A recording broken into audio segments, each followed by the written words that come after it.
Hi there, this is Joe Zuleika of JoeLeader.com coming on with a short training about micromanagers. If you are suffering under the over supervision of somebody that you feel like is micromanaging you, you know how frustrating and infuriating this can be. But before I get into giving you some tips, let's just level set on what is a micromanager? What do they do? Are we talking about the same thing? Basically, in essence, a micromanager is somebody who too closely supervises their direct reports, especially those who are quite capable of handling responsibility and delivering on tasks. So, a micromanager is generally too task focused, not trusting enough of their staff, and overly involved in the area of expertise of the people that they're overseeing. The way it can come across is sometimes if you feel like you have a micromanager, you might be edited continuously. Like every single thing that you produce goes through the churn of their eagle eye, combing through, looking for specific detail that is inconsequential. They might gatekeep information and feel like it's not your level. They might be very critical of what you produce. They often are poor delegators. They won't give a task to their direct reports, even incredibly um, competent people. They'll feel like they need to only parse out smaller tasks and oversee the progress very closely rather than trusting that it will be done. And the problem is they just miss the big picture. They miss that what they really need to be doing is looking up and out and projecting into the future and thinking about what's next, forecasting, developing vision, understanding the vision of the level above them and communicating that and doing all the things that a really good manager should be doing. But they've missed that memo because no one taught them how to lead. An important thing for you, dear one, if you are suffering under the high scrutiny of a micromanager, is to realize they don't think they're doing anything wrong. Here's the challenge. They actually think they're doing a really good job of because they think they need to master all the details and be on top of every single bit, every little topic, every little detail, what every little thing is happening. They feel burdened because they're so stressed with all of the responsibility they have. And they feel like they're doing the best that they can, and they're just missing the bigger picture. So, while you may be suffering, you may feel like they don't trust you. You may feel like your trust in them is eroding. You might feel resentful. You might feel offended. You might feel infantilized, like they're treating you like a baby or a new employee. You might take great umbrage at all of that. But an important thing to remember is their operating system is just really different than yours. They don't understand management the way you do. They don't understand leadership the way leadership is impactful and effective.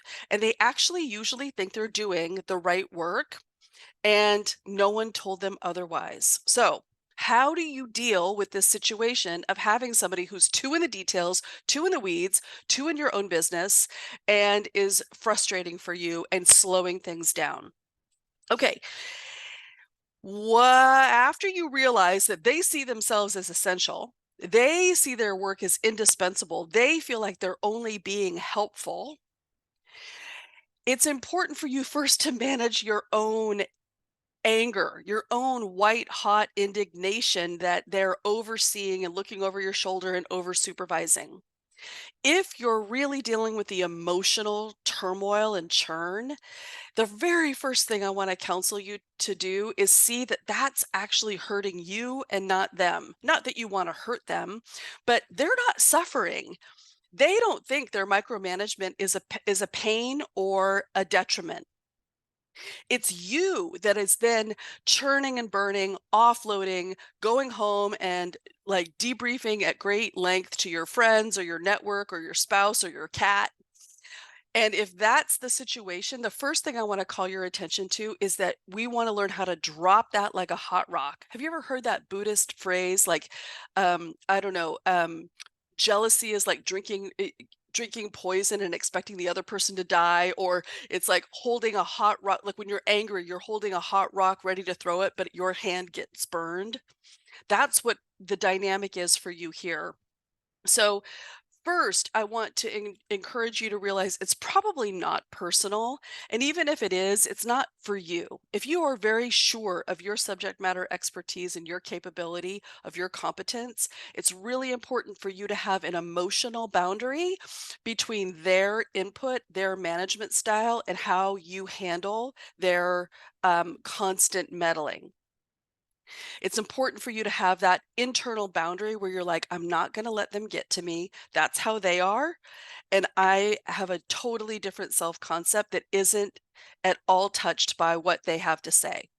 I've been working with some clients who, when they really are resentful and they blow up and they say, just let me do it. And then the micromanager's like, whoa, somebody's sensitive. And then they become passive aggressive, and that just makes it burn all the more.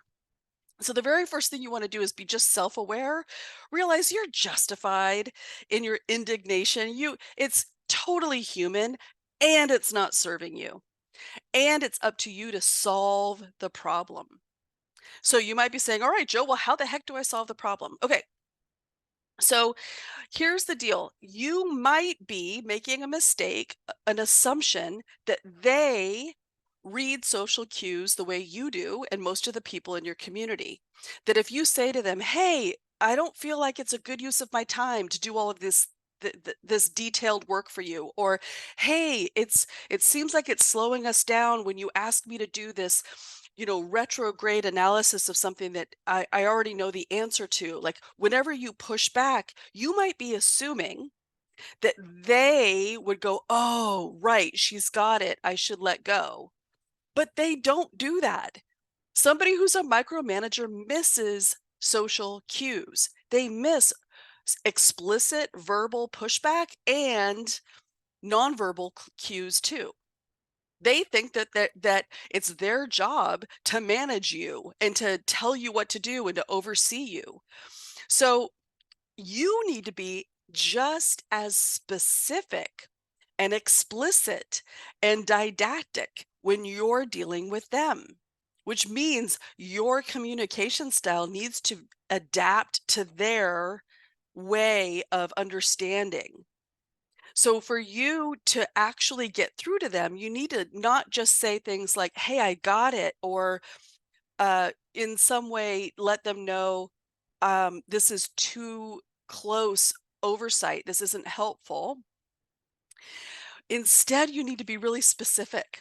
You need to say, when you ask me to do a task like this is the impact. It takes me off of the big picture focus. It takes me off of accelerating into a bigger project. It takes me into detail that I report only to you, that I don't think that is a waste of time or a misuse of our time. And I want that to stop. That's the piece, is actually making a request. It is unhelpful. It actually offends me. And I want us to stop interacting in that way. I want to check you right here and ask, are you actually asking them to stop doing what they're doing? Because the vast majority of the women that I'm coaching right now, and I'm sure men too, but most of the people in my community are women, who are experiencing this are saying, well, no, I didn't feel like I had to say that because I'm clearly at the end of my rope. And I'm like, you know what? You actually do need to say it that explicitly. You do, if you want to get through to them, you need to give them the boundary that outlines the consequences of their behavior. If you continue to treat me that way, if you continue to ask me to behave in this way, if you continue to edit my work, if you continue to be the gatekeeper and everything has to go through you, this is how I interpret it. It offends me. It erodes my trust in you. It stifles my creativity. It caps my progression. It holds our entire team back from the bigger picture. It's making me feel burned out and having low morale. It gives me stress. And ultimately, it might lead to your career churn. I don't know if you want to actually make that an ultimatum, but The challenge here is if you're stewing and burning on this enough, you might be thinking about the only option is for you to leave a job that otherwise you really enjoy. And that actually is a huge cost. It's a cost to the business, it's a cost to your career if you don't want that kind of churn. It's a cost to your team. And so you want to articulate these consequences before you get to that point.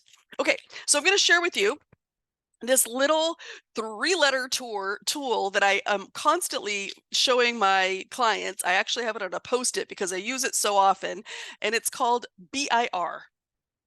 And it's a bastardized model of the behavioral situational model that you may have heard of SBI. But basically, it is when you do this certain thing, when this behavior happens, the impact is this, and you name it. So my request is that. And what I find so many of my wonderfully highly relationally capable, good communicating leaders are doing is they're dropping off the R. They can complain about something, they can push back on something, they can give feedback about something, they can say some impact about what that is, but they don't go as far as to make a very clear request. Please stop doing that. I'm asking you now for us to have a new relationship where we don't have that tight of oversight of my work. If you're not actually naming the request that you seek, you're leaving it up to chance that they understand it. They might think, "Oh, she's just really sensitive," or, "Oh, she's having a bad day," or, "Oh, she doesn't realize all the pressures on me to make sure that this work is executed correctly." That's how misunderstandings happen. So you need to name the request that you're making and the consequence if it doesn't happen. If this continues to happen, I will have no choice other than to go to our skip level or to look for another position if it comes to that. You do need to name a consequence so they understand this is a problem that needs attending to. All right. What did you think about this very quick training? I want to help you not burn and churn. I want to help you level up, even as it's so frustrating, to use your emotional intelligence to help navigate this tricky relationship. If you want more, I encourage you to come over to my website, www.joleader.com. That's JOLEADER.com and connect with me. You can book a free call and tell me everything that's going on for you, and we could talk about whether working together might be an option. I could teach you and show you how to have better boundaries. I can show you how to say no. I can show you how to manage up, how to resolve conflict, and how to deal with the inner stress of the workplace with these crazy characters that we bump into all the time. All right, that's what I have for you today. Until we meet again, go well.